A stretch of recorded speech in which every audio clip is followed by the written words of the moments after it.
Alright folks, welcome back to PrepperNow. I'll do a little bit of a different one today.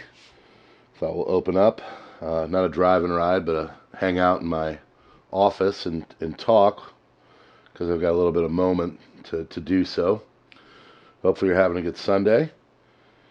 And something that's been just kind of weighing on my mind, as we prep for the last 72 hours before the popularity contest is over.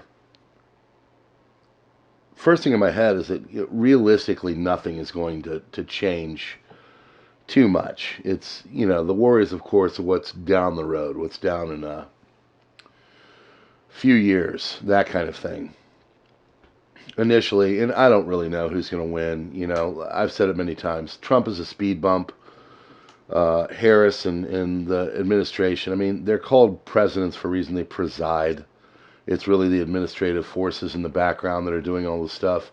We've experienced all this, of course, with Joe. Anybody thinking he's running anything is few fries short of a Happy Meal. But it's the administrative state, the permanent Washington, the people in the background. They're the ones that do everything. So realistically, not a lot is going to change because it'd be very hard to remove all them. If Harris gets in, it's going to be basically, I think the Republicans will take the Senate, and then they'll either have a slim margin in the House or not. I don't know. But it won't be a clean sweep either way on the government, as in one party owns all three of the pieces that count. And then again, you got the Supreme Court as well. So, but I saw this ad, and this is kind of telling me where things are going and why all this is going to play into fear and everything else, and why, realistically, the main things are not what's going to happen initially by any kind of a legislative effort, but what's going to happen on the geopolitical stage, what's going to happen with the financials, our economy and economics. That's the main stuff that is going to affect all of us. So, first and foremost, I think either party gets in, you're going to see major conflicts either on a regional or on a global kind of standpoint. The fact that Israel and Iran are toe-to-toe, getting ready to start chucking missiles against each other, tells you that, we're not anywhere in a kind of good. If you know and been watching what's going on, of course, in the SMO, Russia has chewed up more land and gone westward quicker in 2 months than in 2 years. So there is an implication there for NATO and all the other countries. They've gotten to the point where they're starting to take doctors, like medics, and people that are running really essential air defense systems, and they're turning them into infantry because they just don't have the numbers anymore. So that should give you a little bit of an idea of what's going on there. They're calling up more people, but there really are to the dregs, if you will. So there was this ad that was put out. It's on Twitter. I think Ian Miles Chong, whatever his name is. I don't follow him, but he had the post. If you know his Twitter feed, he's gotten big in the Republican red right side, resistance movement, whatever. He posted this video by a Democratic, I don't know if it's a super PAC, a think tank, or whatever. It's a commercial. And you should go watch it. It's about 2.5 minutes long, but it starts off and it's like, kind of tailored towards the center-right youngins, okay? So it's like, we were against all the forced medical, whatever they are. I can't say it.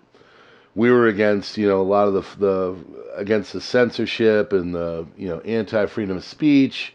So we decided to go with Orange Man Bad. It starts out there, and it's this young girl with purple hair dancing between a couple dudes. She's probably going to go have a nice debaucherous night, which, is always fun for the people on the left, live in the moment. You YOLO, folks. Go out there and just shake your money maker for whoever. But it goes into this dystopian kind of futuristic hellscape where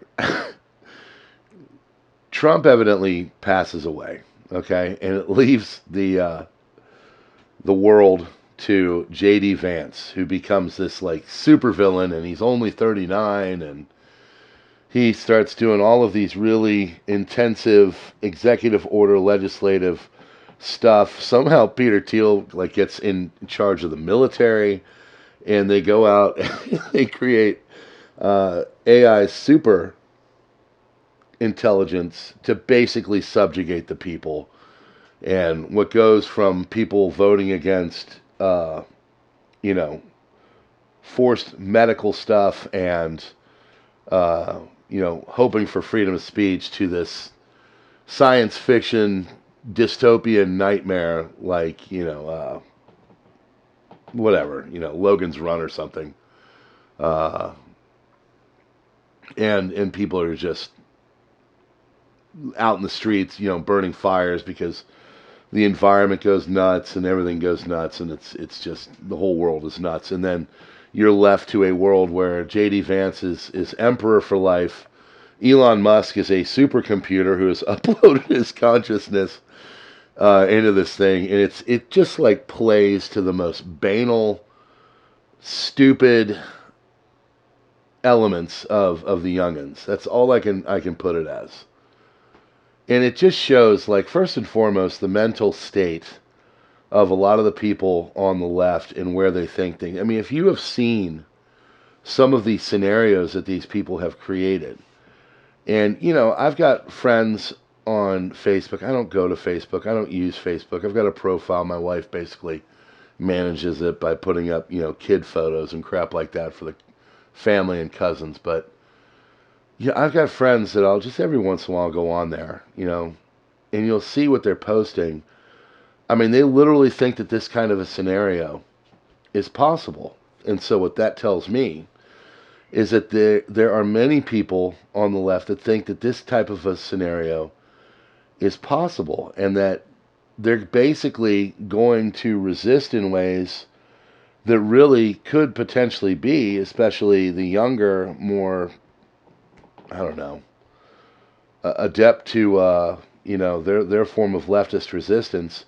They really could get violent. They really could do some things because I don't think their mental state is already there. I mean, I really don't think much will change initially if either person gets in. If Trump gets in, I see, of course, lawfare. They're already gunning up for it. Put this onto my Subscribe Star and Locals. Put a bunch on there today if you're into that kind of stuff. The kind of stuff you can't get on the Facebooks and Instagram. They'll get kicked off of Meta, if you will. There really are a bunch of people that think that all HE double hockey sticks is going to break loose, and Trump is a dictator. I mean, when they're out saying that he reminds them of a tiny mustachioed man from Germany in the 1930s and 40s, I mean, they really believe this stuff. They are true believers. I always go back to the book that I read in my poli-sci degree by Eric Hoffer, True Believer. I mean, these people really are. And there's people like that on the right, too. That's why you shouldn't be like this with anyone. I mean, the only person you should have such a fervent following of should be your Lord and Savior, Jesus Christ. But anyway, I digress. There are people that are like this. There are people that are really going to go nuts on either side if things don't go their way, because in their minds, this is going to turn into some kind of a dystopian nightmare. And so for that alone, I'm more worried about the stock market crashing. Today there was a bank in Oklahoma that basically went under. Or not today, but yes, Friday, Saturday. It went under. And Robert Kiyosaki, if you know who he is, he's Rich Dad, Poor Dad, or whatever. He put it out there like, that this is going to start to happen more and more, and it could affect, interest rates and bonds and blah, blah, blah, right? I'm more worried about a financial cratering. I'm more worried about a regional conflict across the world starting to take on the needs of NATO and Americans. That's more what I'm worried about. I'm more worried about inflation going up than, one of these people getting into office and turning dictatorial. However, the people on their side, should their team not win, those people are going to start to go nuts, and they could do things which you should never get violent. I mean, I've always said this. If you want to, hit the system, you do it by taking your money away. You get as out of the system as possible, because if you are not tethered into it, then you're not aiding it and abetting it. So, if you don't like what's going on, get out of the system. But there are people that are going to think that the system is going to start to take them on directly and go after them, and they're going to do disruptive stuff. They're going to do things that are going to take away our freedom, to be violent, and to cause general societal chaos. And for that, prepping is the choice. That's what you do.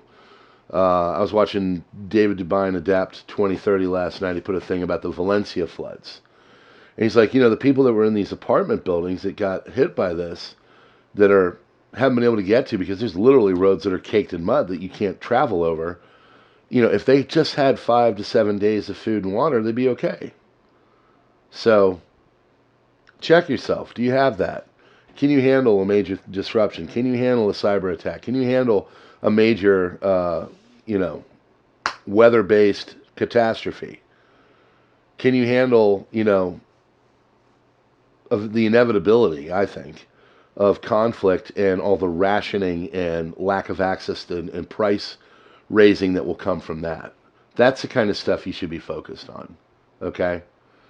So don't play into the fear of all this. Just keep your path and keep preparing the way that you know how, because it's important. So it'll help you. All right, friends, little Sunday message. God bless you all.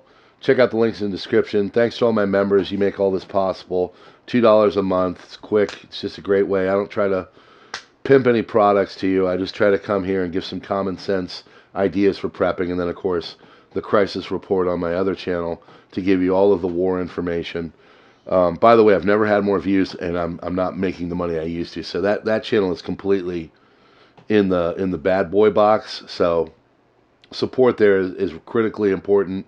I don't do it because I'm looking for, quitting my day job. I want to give people good information about what's going on, because, as you all know, that information will get less and less available as things get worse. So, all right, friends, God bless you all. Appreciate you. We'll see you on the next one. PrepperNow out.